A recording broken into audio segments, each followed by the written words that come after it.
Keçən il avqust ayında 2 çərçivə ilə böldüyümüz arılardan biridir. Bizim ilk videolarımızdan biri elə bu arı haqqında idi.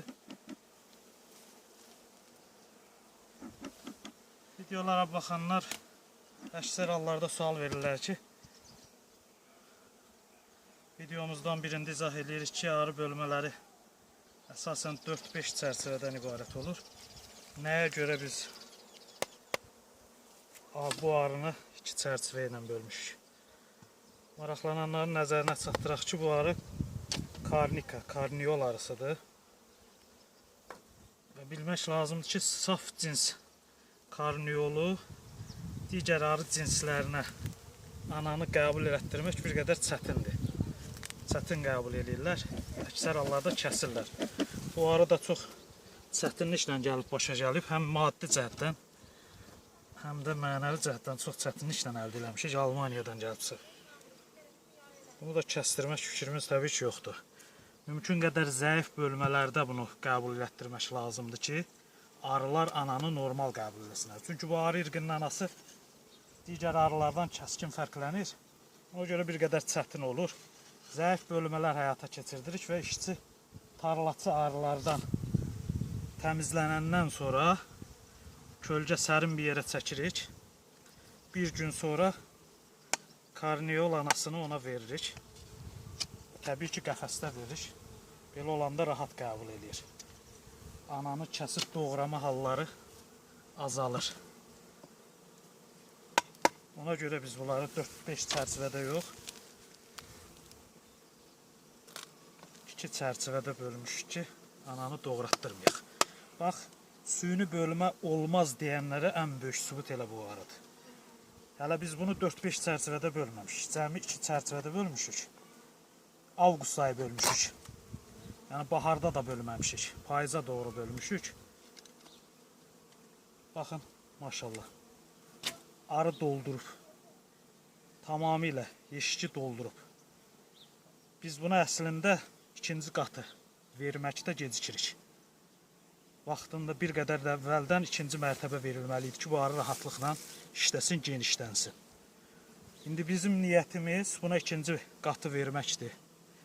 Bunun üçün də görüləcək ilk işlərdən biri ana arı üsküyünün kontrol olunmasıdır. Çünki kontrol olunmamış verilərsə, ana arı üskükləri olarsa arı pöhrəyə gedə bilər. Bu da heç istəmədiyimiz bir haldır təbii ki.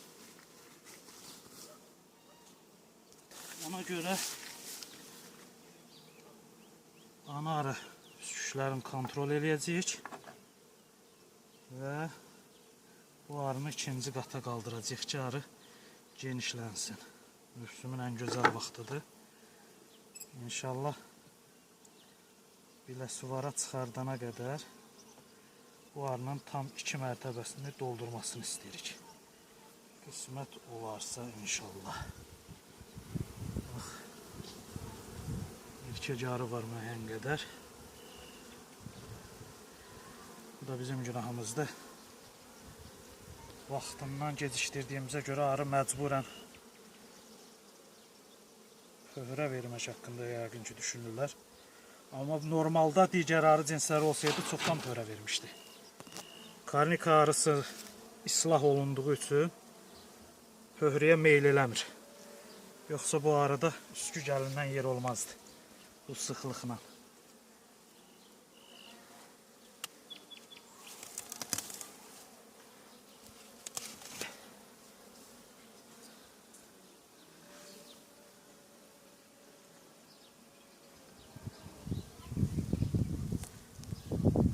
Arı bal gətirir, ana arının yumurta qoymağı artıq yeri qalmayıb. Çıxmaq üzrə olan bal vurulan çərçivələrdən ikinci mərtəbəyə alacağıq ki, həm aşağıda tam çərçivə verməklə ana arının yerini genişləndirək, yumurta atmağa yer verək. Həm də arıların ikinci qatı qavramasına yardımcı olaq.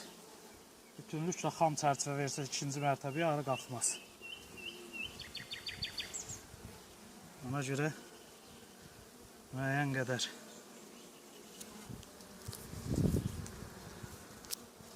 işlənmiş balalı çərçivələrdən bir neçəsini ikinci mərtəbəyə alacağıq ki, ən az ikisini almaq lazımdır ki, arı ikinci mərtəbəni işləməyə başlasın, qalxsın ikinci mərtəbəyə. Bütün alacağım mən yuxarı. İndi nə edəcəyəm? Təbii ki, bura xam çərçivələr atacağıq. Bilməyən arıçılar üçün izah eləyək. Xam çərçivələr atdıqdan sonra ikinci mərtəbəni bunun üzərinə atacağıq. Xam çərçivələr qoyaq.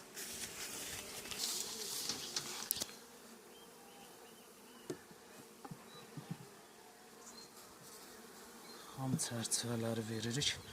Bax, çərçivələri biraz sürətli işlədik. Çünki bəzi arıçılar, xüsusən təcrübəli arıçılar uzun videolara baxmağa səbirləri tutmur. Ona görə mümkün qədər xahiş eləmişdilər ki, qısa çəkək.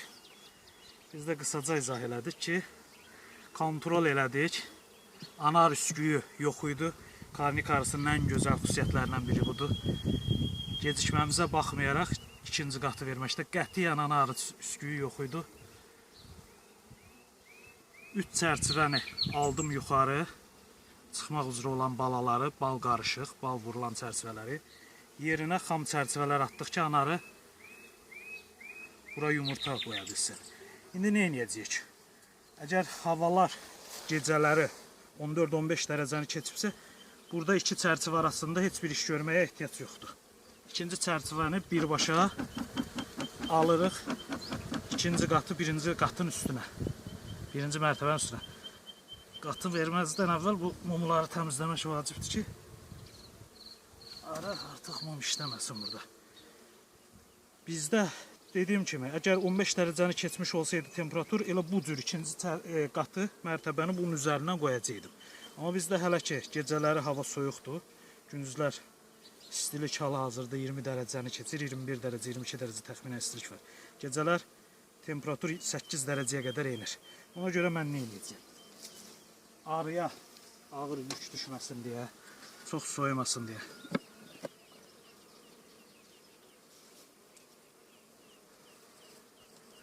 Nə qədər ki, ikinci mərtəbədə çərçivə olacaq, ora qədər birinci mərtəbənin üstünü bağlayıram.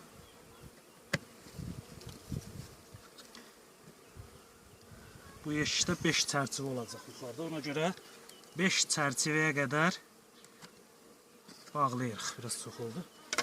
5 çərçivəyə qədər bağladım. Daha sonra bu ikinci qatı bunun üstünə alacağıq. Alaq.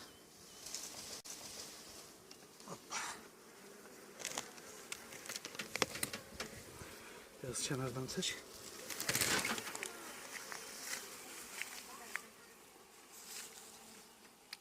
Aldıq. Bunların da arasına xam çərçivələr verəcəyik yenə. 2 dənə də xam çərçivə verəcəyəm bura. Bunları biri-birinə yaxınlaşdırdıqdan sonra kəsmə taxtanı qoyacağım və üstünü qapayacağım. Beləliklə arı bu artıq qalan boş yerdə işləməyə məcbur olmayacaq. Gecələri də soyuyanda hava temperaturu stabil saxlaya biləcək. Əgər gecələr hava 15 dərəcədən yuxarı olarsa temperatur istilik, heç buna ehtiyac yoxdur. Aşağıdan qoyduğumuz taxtalara da yuxarıdan ara kəsmə taxtaya da ehtiyac yoxdur. Soyuq olduğu üçün biz bunu icra edirik. Kifayətdir. Yeni çıxan videolarımızdan xəbərdar olmaq üçün kanalımıza abunə olmağı, videoların davamının gəlməsi üçün isə videomuzu bəyənməyi unutmayın.